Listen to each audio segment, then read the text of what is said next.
Hey, how's it going, everyone? Hope you're having a lovely day.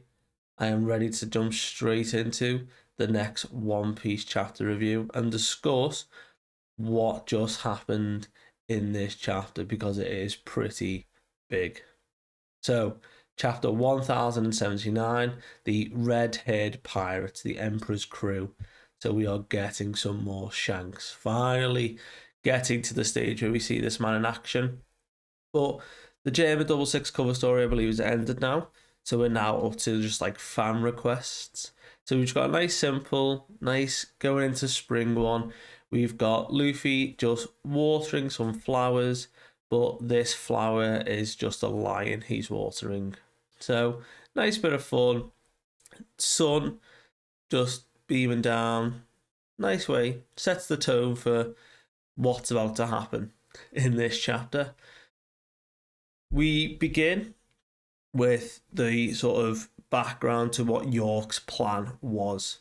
So we're only going to stay on Egghead for a little bit, as we know from the title, but just a few hours earlier from where we are currently on Egghead, it is York realising that, right, the world government is not just after Vegapunk now, not just after the stellar body, but is looking to eliminate everybody. Anyone involved, anyone connected to Vegapunk is to be eliminated. So she's now been backed into a corner. So just before, we don't know actually when this is compared to when everyone else was a few hours ago, probably dealing with CP0. York is explaining to the Seraphim what her plan is. So her contingency plan is, right, you're going to wipe out everyone else on this island. That's your job. Now that the Frontier Dome's back up, so everyone is up in the lab, Frontier Dome's back up again, that everyone other than herself, the stellar body, and the hostages she currently holds underground, everyone else is to be eliminated. And there is a recognition from the Seraphim, and it is incredible to see that we had the right prediction roughly thereabout.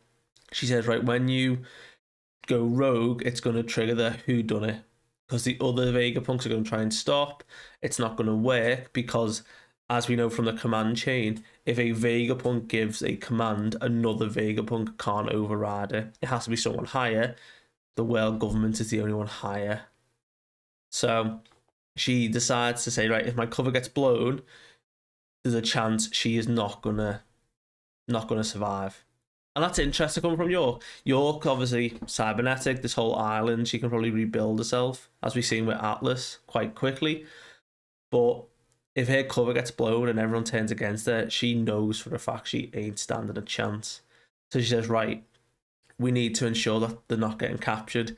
And the brilliant plan that we can see come from her is saying, right, Snake, when I meet up with you, turn me to stone and make sure that when no one's looking, you revert it. So right in front of everyone, we see York at 10 stone. So everyone believes York's just stone.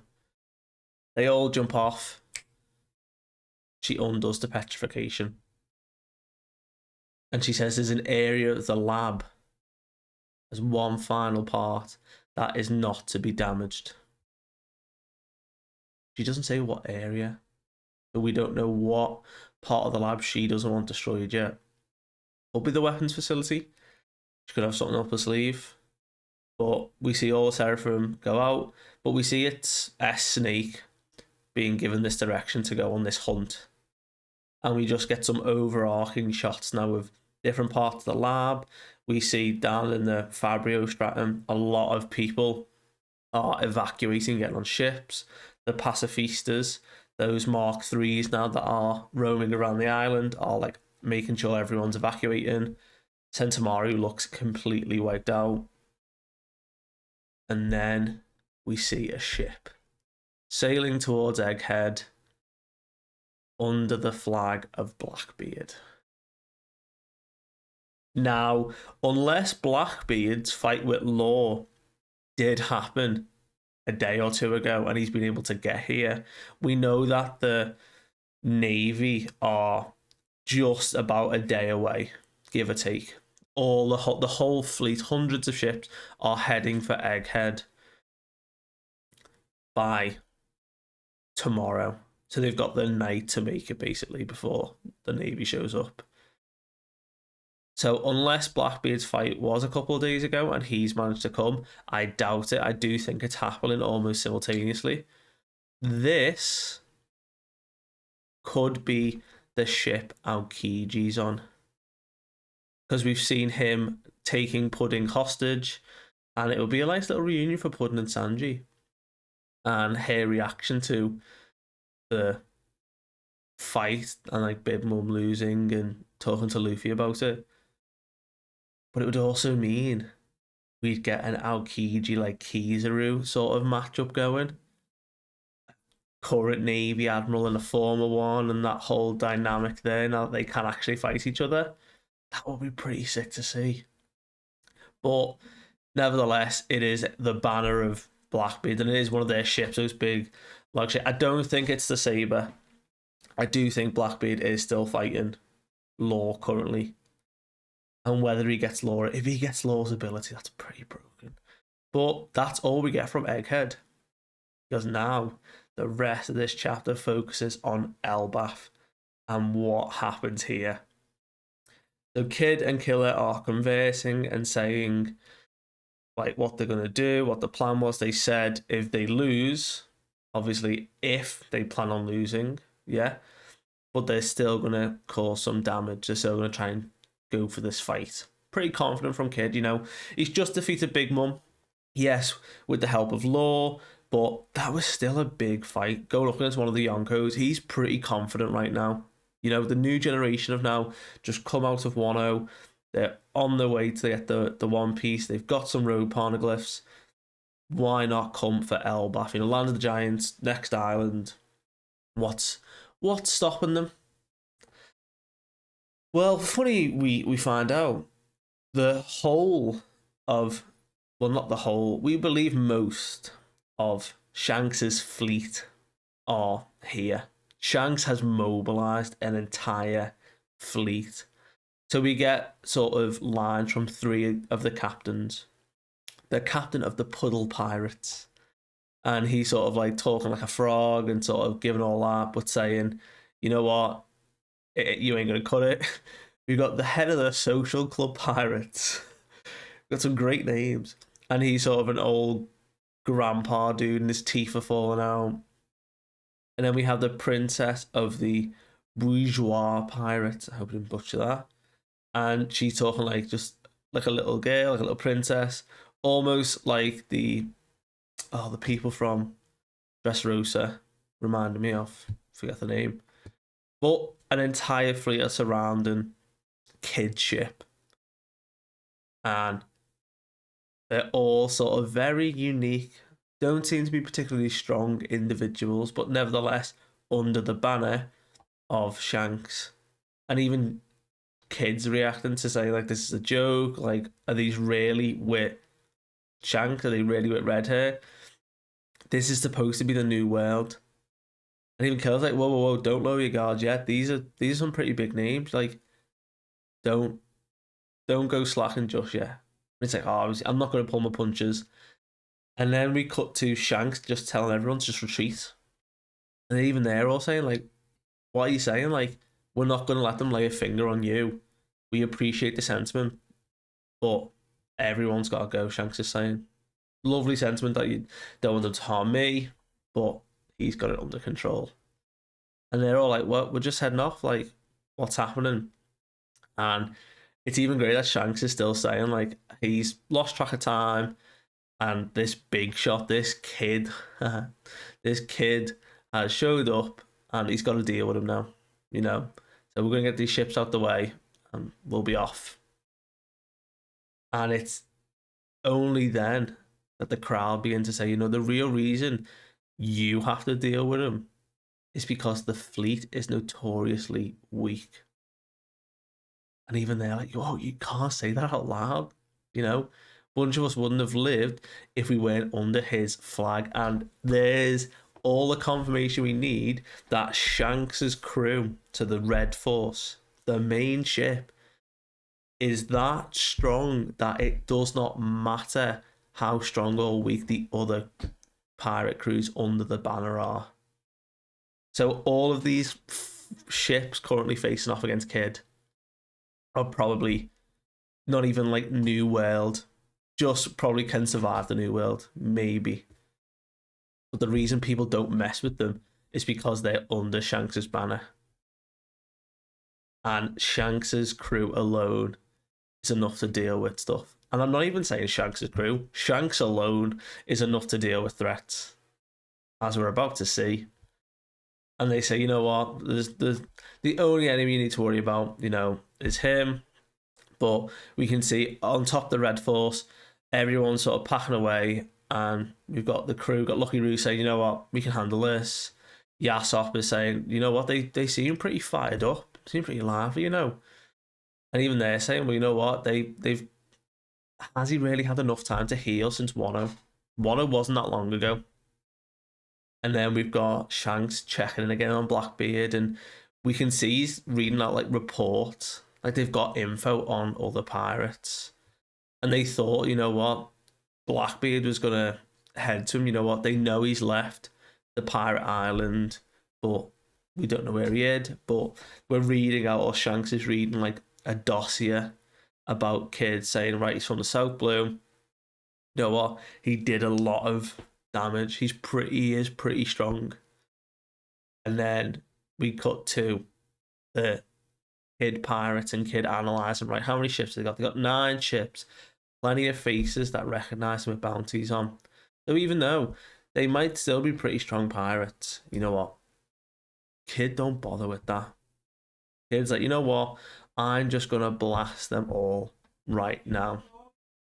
10 seconds is all he needs.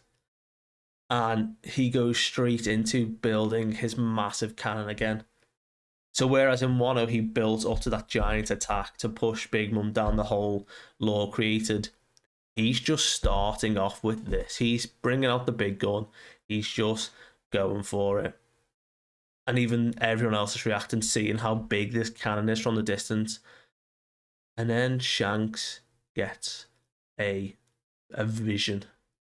His observation haki is probably even further, if not just as strong as Katakuri's, being able to see the future. So nobody else on the Shanks Pirates can do this. He immediately jumps into action. He's so quick to get up onto the stern, the top of the ship, and he's telling Dory and Broggy to get in position now. Like, they have to move. And they're saying everyone has to scatter. And all we see in this vision is complete carnage. If Kid's attack goes off, he massacres the entire line of ships. That it's not just one laser that comes from this cannon. It like splits, it splinters, it connects with every ship, and everyone is just wiped out. And Shanks' face is fury. He's about to do some serious damage. Even Beckman's like, whoa, that's one hell of a future you've just seen if you're jumping up into action now. And he's like, oh. He leaps from his ship. Shanks, they've closed the distance, I'd assume. They've sailed towards them.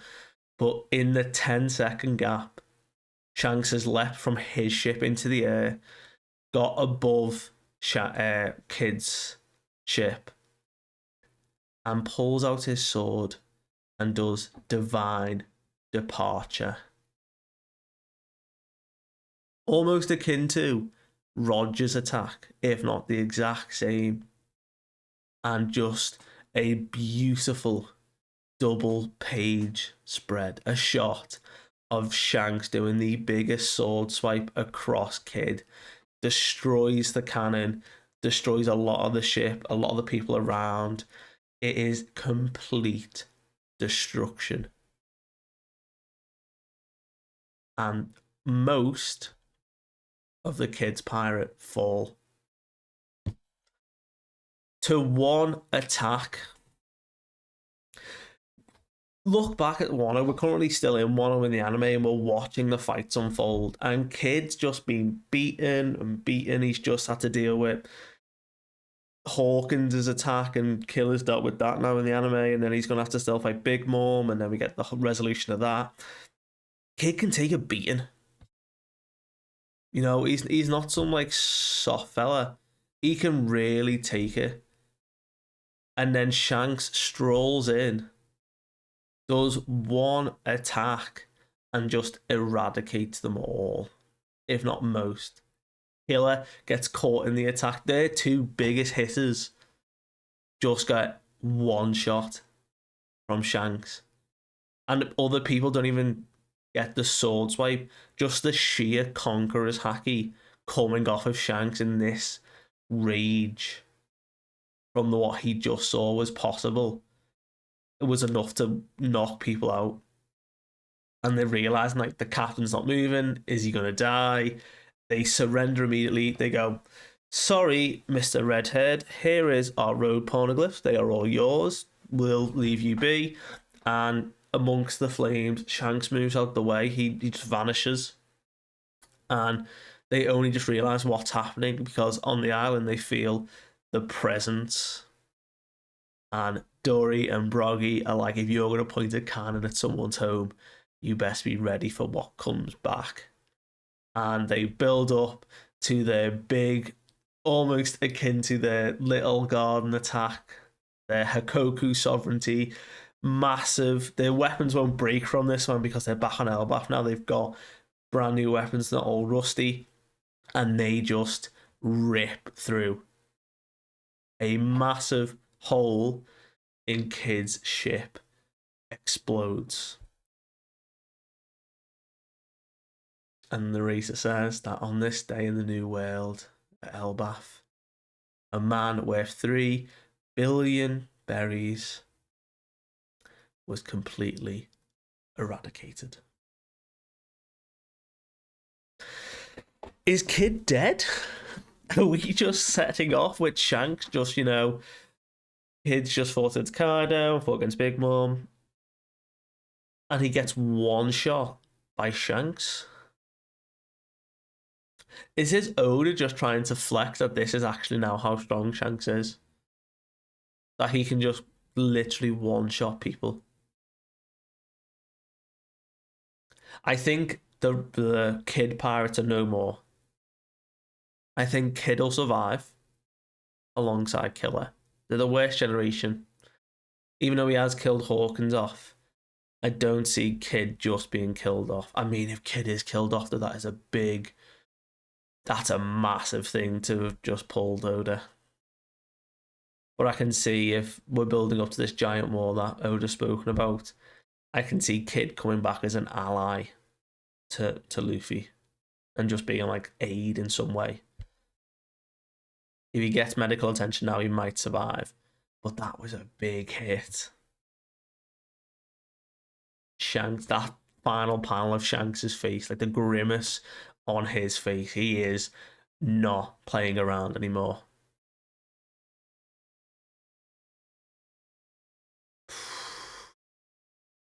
There's a break next week, which is unfortunate. I'm surprised we're getting as much Shanks as we are, but again, I'm not against it. But wow.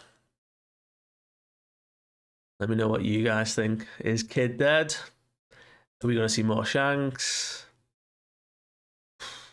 Is Blackbeard on the ship? Or is it one of the other Tensei kind of captains? Lafitte? Oh, what if it's Lafitte? Well, won't find out next week, but I'll be back the week after to talk more One Piece. I'll see you then.